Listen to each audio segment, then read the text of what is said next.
Hello my bookish friends out there in booktube land, I hope that you are well. In this video we are going to take a look at the question, what makes a classic book a classic book? So strap on your thinking hats and let's get ready to dig in, shall we? Since the dawn of the art and poetry and then literature and histories and all that kind of jazz, there's always been this question of what makes something stand out, to be particularly important among its contemporary works. And during the early Renaissance, when the classic works of antiquity from ancient Rome and Greece were particularly held in high esteem, and still are today by the way, they were called classical literature. And from there we've begun to get the phrase classic literature, which is stretched to incorporate much more than just the works of the ancient Greeks. But no matter how far we progress, we're still drawn in to the question of what makes a piece of work valuable, what entitles it to its place in the canon of literature, as Harold Bloom made famous with the Western canon. Yes, and it's proved to be a bit of a knotty question. There's so many subjective facets to describing what makes a piece of work so outstanding. But it doesn't stop us from asking that knotty question, what makes a classic a classic? And over the course of this video, I'm going to share with you sort of a loose criteria that I have come to conclude is involved in defining a piece of literature as a classic work. Of course, feel free to disagree with me on this and leave your opinions in the comments below, or even if you agree but you think I've missed something, write it down. What makes a classic work of literature to you? Now, for me, when we start on this topic, something has to be said up front. Not all classics are equal in value and in power and in beauty, form, sublimity. And I hope to explain my reasons why you will have great classics and lesser classics. Probably one of the most famous quotes regarding what makes a classic comes from Italo Calvino, where he says that a classic book is a book which hasn't finished saying what it has to say. It will always be found anew, always found fresh from generation after generation. But have you ever heard of a chap called Charles-Augustin Sainte-Beuve, a Frenchman and a great critic of the art, brilliant, insightful thinker on literature? I'm going to read you what I think is possibly the best definition of a classic that I've read in the literature, and actually still forms a sort of rock bed for most people who discuss what the classics actually are. Here goes.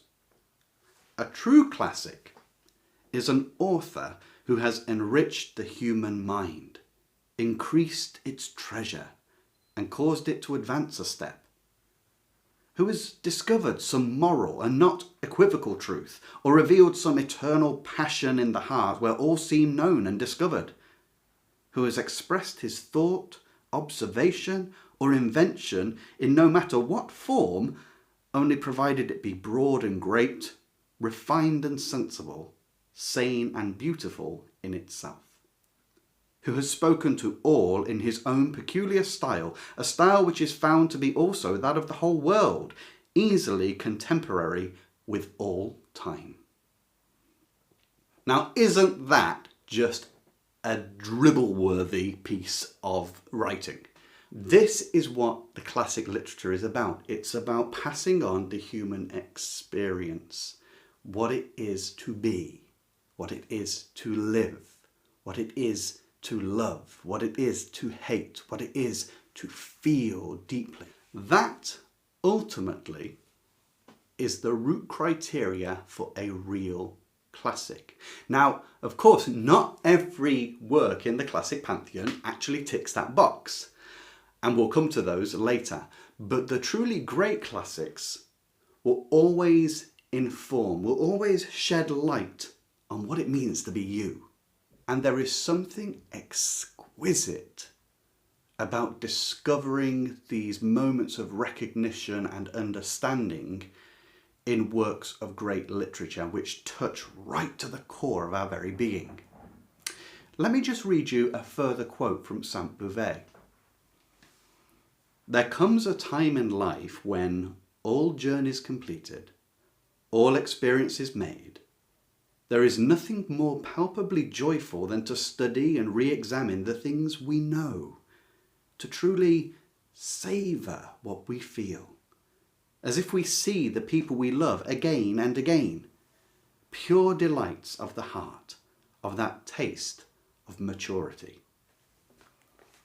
So there it is again, that savouring the taste of maturity. Classic literature grows a person. It grows us as we read classics, either in a knowledge of something we never knew was there, or a recognition of potential that can be achieved which we never thought of. Alternatively, it can be the shining of a light on our inner person, where we read in a character or in the premise of a book or in the overall story, we sense we have discovered something we already knew about ourselves but only hazily before is now rendered in glorious technicolor. And for some deep, almost inexplicable reason, this learning and knowing of ourselves and recognising other characters, friends we know over and over again, as Saint-Beuve said, through the pages of literature, is palpably joyful. It is a joy that literally fills us inside. We get a sort of an electric nervousness when we read a truly great book that goes beyond just a good story to something we recognise as being a part of us. A final word about what makes a classic from Saint-Beuve is this. It is an implement to cultivate and nurture sublime maturity, which is essentially what is meant by good taste. So here we come to this idea of maturity again. Now, maturity and experience are indivisible. You need experience to gain maturity, but you can draw the experiences of authors out of great works. And it will resound a lesson to us as our own human experience as we walk through the pages that matures our grasp of the nuances and facets of life and the world around us. And the more one matures, the more balanced and refined our response to things is, the more humble our approach, the more patient we are, the more in control of emotion and sensibility we are. Because through the arts of classic literature, we have nurtured that sublime maturity, which is good taste, as Beuve said. I'd like to give you some of my own thoughts as well about what classic literature actually does for a person. Because once we sort of know what it does to a person, we can begin looking for the criteria that makes it. Does that make sense? So here's some of my thoughts. The classics connect us with our right to history. They connect us viscerally and spiritually to be a part of the present whilst being contiguous with the past. We are both a moment in time, a speck on the length of infinity, but also we are just the leading edge of the thread of millenniums of history, of millenniums of experiences. All of our thoughts, ideas, sensibilities, enjoyments, hates, fears, hopes, they've been shaped by a lot of history going back, which many feel untethered to. They think that all experiences are original. The more we recognise that we are at the leading edge of a tsunami of ages of human existence, of people who have thought and felt and strived and yearned just like we have, we find a more established place within ourselves. We begin to stand in a correct awe of the world around us, which humbles us and helps us to enjoy and appreciate more fully what life is all about. Rather than frittering it away carelessly like a child with their pocket money, instead we'll behave more like investors who cultivate our lives for greater ends. This idea of actually having shared experiences with millions of people in the past is a window to an enormous universe of living. Just think of this. All emotions have been experienced in all geographies, in all eons, in all lives. Things seen as today's issues, which are so pressing and urgent, are the self-same troubles and urgencies encountered 1,000 times before. Nothing is new under the sun. Classics reach us because they are the books which touch on the primal human, the eternal struggles, the unquenchable, the indefatigable, glowing heart of what it means to be a human. This is why they last so long. This is why they are read, and why they will continue to move, to astound, to inspire, to reveal ourselves to ourselves by what it simply means to be. And that sweeping thermal will soar our spirits so high that we will continue to reprint them to inspire, astound, and reveal to themselves our descendants. I hope you get the sense of sort of what I'm trying to say. Classics are classics because of how deep they go into what it means to be us, what it is to live. But is there a criteria for actually establishing what a classic is? Well, the truth is that is subjective, and anything I say here, even though some of it may brush upon some truth, other parts will be more open to debate. But what we've looked at so far is what makes a great classic. What I'm going to talk about going forward is part of the criteria that makes a great classic, but also what makes the lesser classics that are included.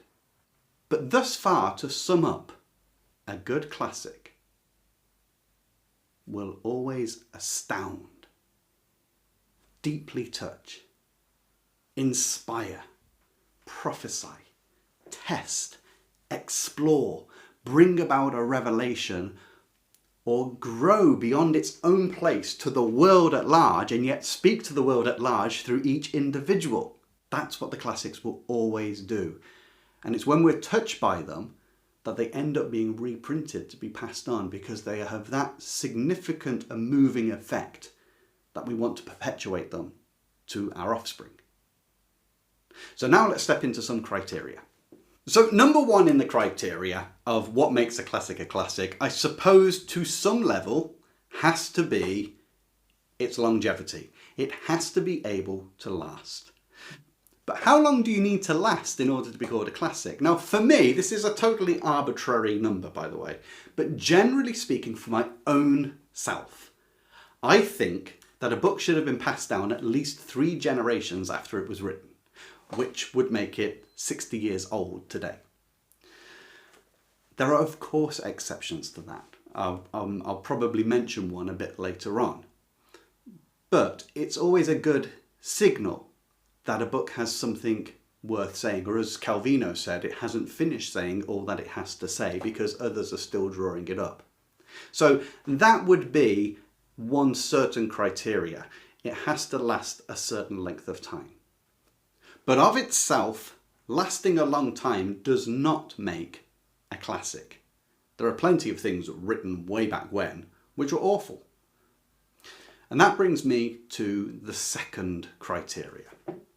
A criteria that may make a book a classic is that it is a trailblazer. It's the first on its way into a new genre or a new idea. And by default, it then becomes one of the foundation stones to a whole genre, which will always be referred back to. And that keeps it in perpetuity. And to a degree, that makes it a classic of its type. But it doesn't necessarily make it a great classic, which moves the whole soul.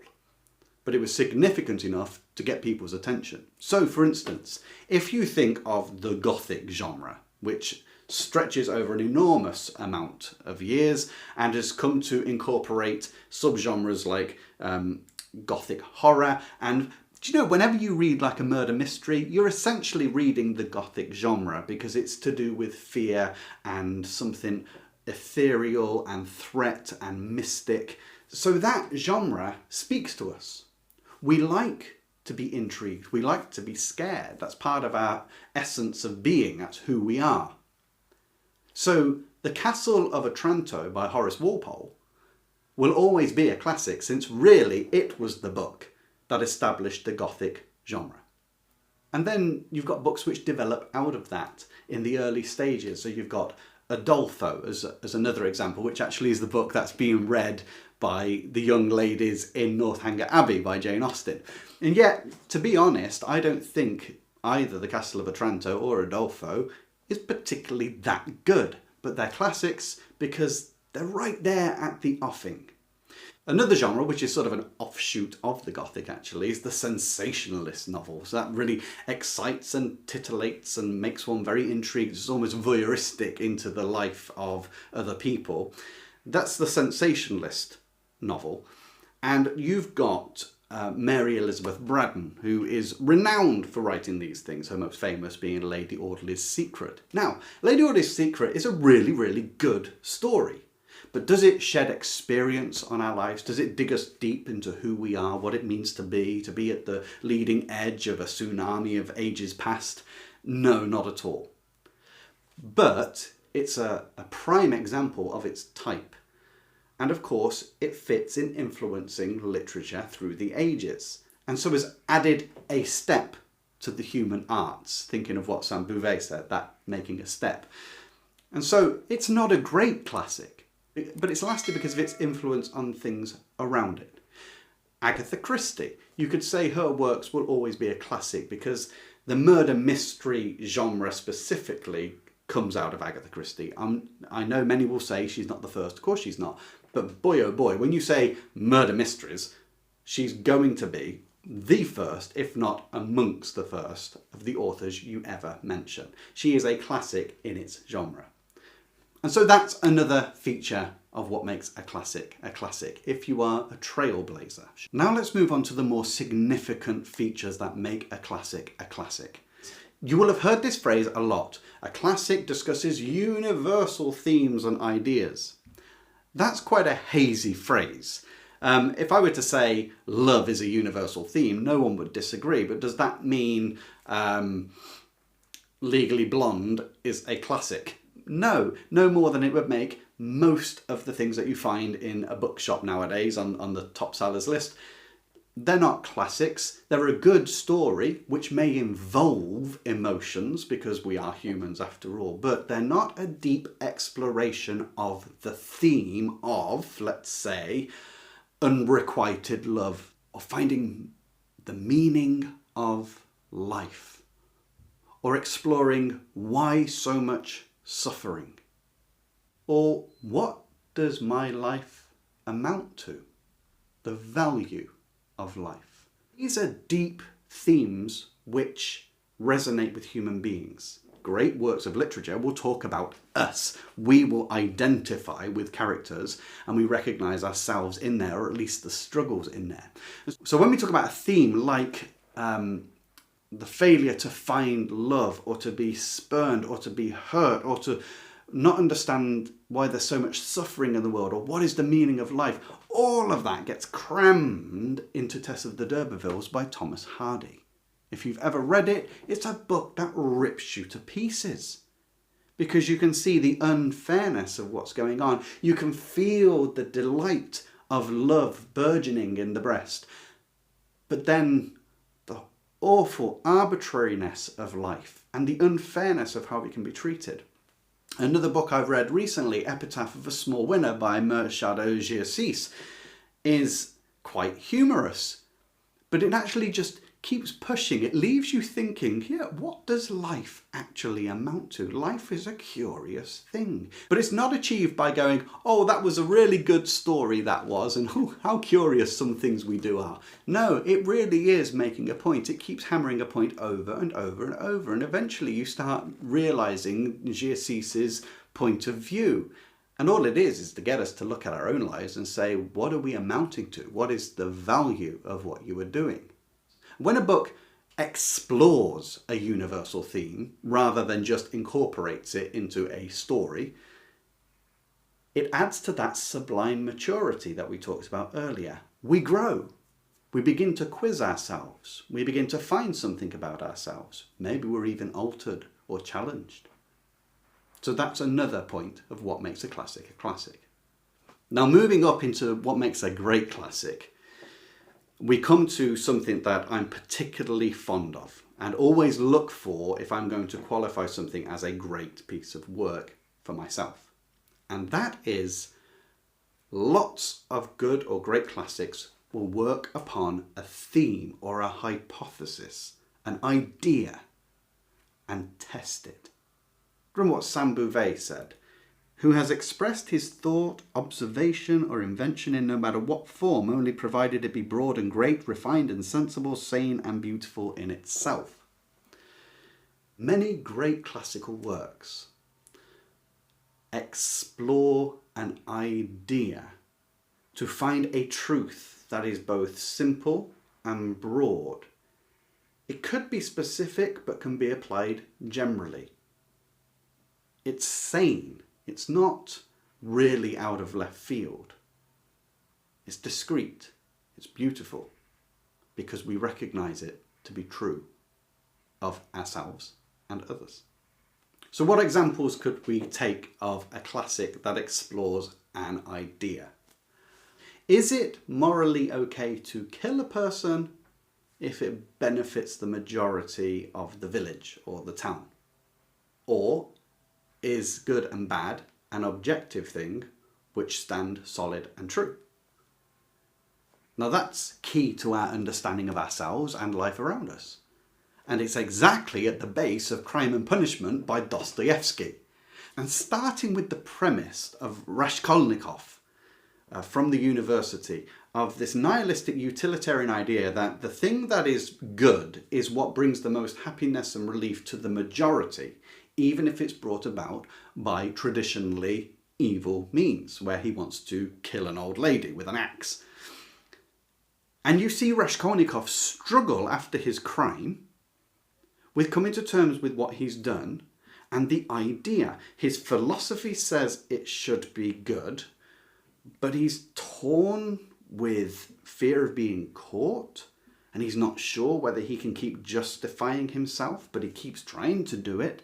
And you see the absolute turmoil within this man, and interestingly flanked by three characters who all add a different light upon the topic. And it gets you to really chew over an idea. You can feel the author, through writing, has been led in a certain direction to a conclusion. But what is it? And when you come out of that, you feel you've gained experience from someone who has walked before. That's a classic. Another idea that's tested, you find it by George Orwell, right? 1984 and Animal Farm, okay? So, you know, all animals are equal, but some are more equal than others. So in other words, a perfect commune, social setup where all are supposedly equal, but there will always be ones who rise to the top and define what society is going to look like. Now, not going into all the arguments, but Orwell was making a comment on a certain form of socialism, and he predicted what it could do. And that was an amazing bit of prophecy in books, because for some nations, that's how it worked out. And look what he did with 1984. The idea of being able, through the media and through technology, to influence people's lives and to tell them what to think and to monitor them constantly. Are we seeing it today? I mean, what a brilliant piece of work that Orwell, through a story, could take an idea.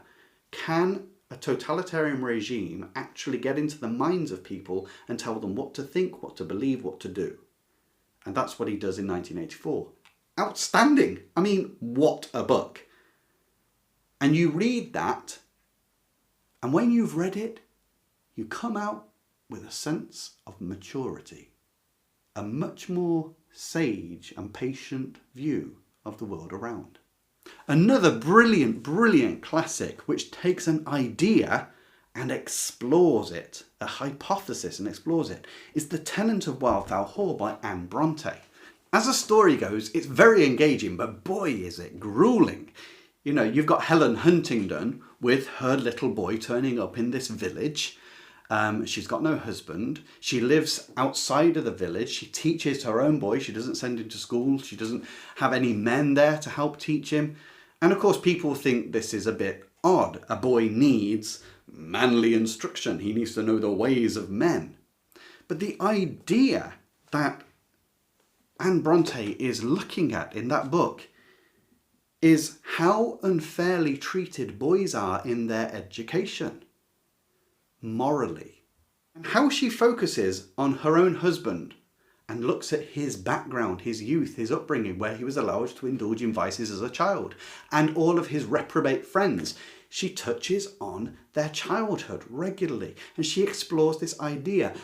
How can men not be bad when we teach little boys to indulge in every vice and whim because that's the way to learn not to do them? I mean, it's a brilliant, brilliant observation. So that becomes a key criteria to great classics. A classic will never just tell a story, it will use the story to explore an idea, a hypothesis, to explore a universal theme. And that's very closely linked to my next bit of criteria. What makes a classic is it reveals ourselves to ourselves. Saint Beuve talked about how it finds something in us where we thought we already knew everything about ourselves, and suddenly, bang, this book shines a light more clearly on something within us. Have you ever had that experience where you suddenly realise that you are living right now, in this moment? Now, of course, it sounds obvious, but that real, true recognition, when you get a firm grasp, at that second, I live in this universe. And it's obviously something we know, but it suddenly becomes so real and it's elevating. Well, a classic will do that. So this can be done by a hypothesis, yes, or alternatively, it can be done by an intense focus on perhaps one particular emotion or a cluster of emotions grouped closely together. This often will find itself with a lot of symbolism around. The one I would classically pick for this would be Wuthering Heights, where you are looking at love. We're talking the most visceral love. I'm not talking sexual, but I'm talking that deep urge to love and be attached to a person that can come to the point of obsession. And of course, if you read the book Wuthering Heights, Heathcliff and Catherine are obsessed with each other. But what happens when we deny our humanity by, instead of going along with that primal need of loving a person completely, we sacrifice it for something else, or we allow ourselves to get twisted out of shape by disappointed hopes? And what happens then? And of course, all of that finds a lot of symbolism in the background of the Yorkshire moors, out there up by Wuthering Heights. There's a lot goes on in that.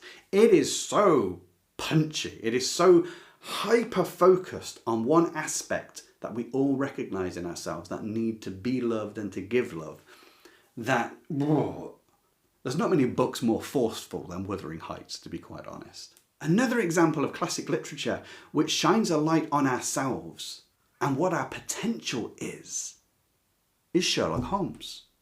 Now, it's odd because in many respects you would say a detective novel doesn't reveal too much about ourselves, it's just stories, but Sherlock Holmes will always be in print. Because for anyone who reads Sherlock Holmes, you are literally blown away with the potential of the human mind. Not only has he got the longevity and being a trailblazer, but he has this ability to shine a light on what we know of ourselves, that stored within each human is the latent capacity for marvellous, almost miraculous power. Conan Doyle, his arguing, his deductive abilities to get Sherlock to work out the crime or to work out anything are faultless. This was so profound that police agencies the world over for a long time made it compulsory for all detectives to read Sherlock Holmes so that they could see just what deduction looks like, just how capable you can be if you can truly observe. This shone a light. If you've ever read Sherlock Holmes, you will want to go away and expand your mind. You will want to learn after reading Sherlock Holmes. It will shine a light in you that says, yes, I see all the day-to-day things that Sherlock sees, but I don't notice them like he notices them. But I know I have that power if I could refine it. And that will forever keep Sherlock on the scene. In 100 years' time, will Agatha Christie be gone? Maybe.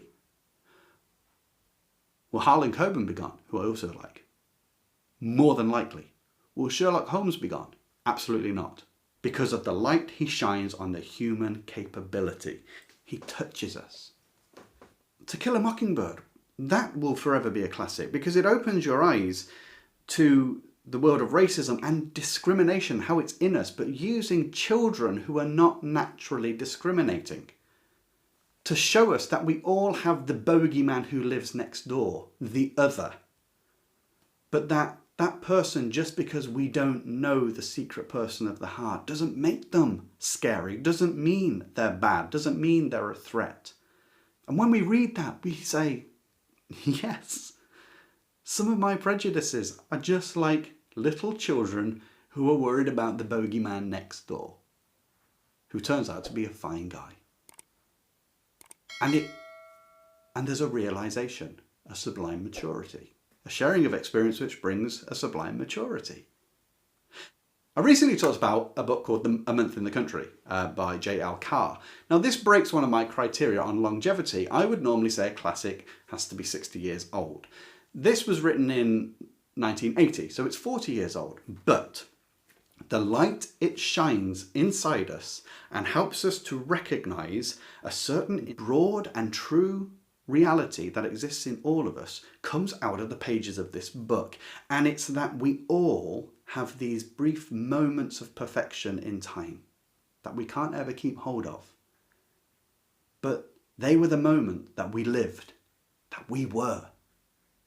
And the recognition, however fleeting, that before us, for hundreds of years, people walked in the same spot as we did. People felt what we did.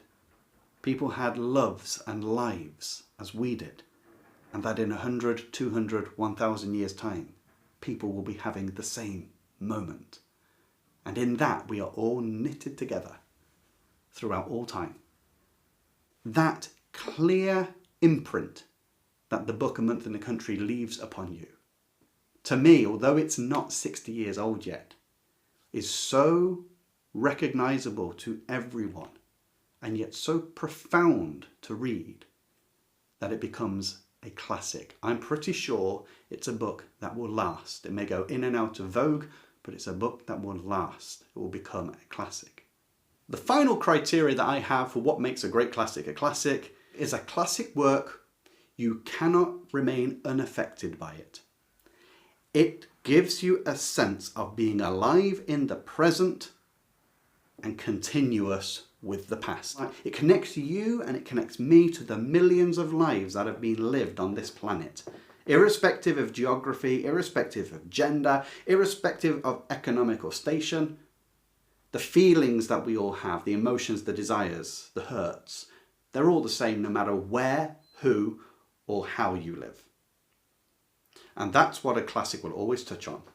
It'll be universal in its appeal. I think I said earlier, it will grow from its own place to the world at large and yet speak to each individual. So an example of that, Anna Karenina by Tolstoy. In a video I did about Karenina, I mentioned that someone defined it as it's not so much a novel as a slice of life. You read that novel and there are so many characters who slide in and out across each other's lives, but it's not pinned on a very deterministic plot. It's not pinned on everything working out to a certain point. People just flick across like in real life. And you just have this sort of snippet of time in which people related to each other, albeit distantly and obtusely, they all interact. They all have their issues and their worries and their enmities and their friendships and their hopes and their dreams and their tragedies. And you read that book and you come out feeling alive, just knowing that you are part of the human race. You are connected to everything. You haven't just read a good story which makes you think, oh, I really enjoyed that story. You feel like you just lived. You come away feeling that you are alive, that you are the one who possesses the inheritance of thousands of years of living. Shakespeare's histories put words of exquisite beauty into the mouths of characters who lived. Now, yes, of course, he plays with their story and doesn't tell everything accurately. But when you read his words, the words that these ones speak, from the situations people were really in, you're lit up. It's electrifying. There's nothing like it. You want to go out after reading one of Shakespeare's histories and taste life. Because you suddenly recognize something about you, the human being, the spirit that we all possess, that only great art can release. And what about a simple novella like The Old Man and the Sea? Some people say it's boring. I can understand why they say it's boring. But take the time to just slumber in its pages. To watch an old man who has lived, has a life past, who is no longer tossed about by the whims of everyday society, who remembers youth and what youth meant, and just wants again to capture that moment of being part of this planet and the Sargasso Sea, underneath that burning sun, fighting a noble enemy in the marlin that is on his line, using his every strength. It's not just about catching a fish to pay his bills. It's the whole distillation of his understanding of life and the things that have touched him and what really matters. And that a young boy can see that that's important. But what will happen to that young boy? Will he grow to truly appreciate and love life? Or will he be a tourist in life, like the tourists at the end, who make a flippant remark about something that had cost so much exertion? So there are my thoughts on what make a classic a classic. It must have a certain longevity or the promise of a longevity.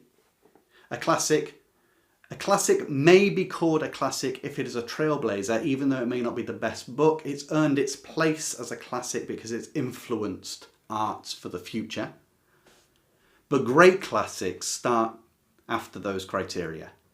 Great classics will focus on universal themes. So geography, gender, economics, all that time period does not matter. Any human could read one of the great classics, as long as they maybe have a little bit of background of what the society is like, and they can relate to the classic because it's a universal theme. And it doesn't just touch on a universal theme, it really goes into it. It is about love. It is about vice. It is about obsession. It is about joy. It is about the spirit of adventure. Whatever it is, it's a real core value to human beings, and it explores it. A great classic will explore a theme or a chief idea that is broad, that is true, that is sane, that is beautiful. And it will add to the treasure of the human race. It will advance it one step. And for the reader, this exploration of an idea will lend them an experience that will lead to the sublime maturity that we call good taste. That leads us to be a more rounded, balanced figure. A great classic will reveal ourselves to ourselves. All inside us that we feel is known, a classic will shine a light on some of it and demonstrate to us that what we thought we knew, we only knew in outline only, through a hazy fog. This will show us something true about ourselves, whether it be our own potential, whether it be our own biases, whether it be our aspirations or our outlooks. It will reveal something to us. And a great classic will make us feel alive now, but also connect us viscerally and spiritually to the tsunami of ages past, that we belong to a human race with all its errors, all its achievements, all its foibles, all its feelings. We belong this moment. And that is what makes classics classics. I hope you've enjoyed this video. Please tell me what you think below, whether you think I'm talking through the back of my head or any other criteria that you think should be put on this list. Until I see you next time, I wish you joy in your reading.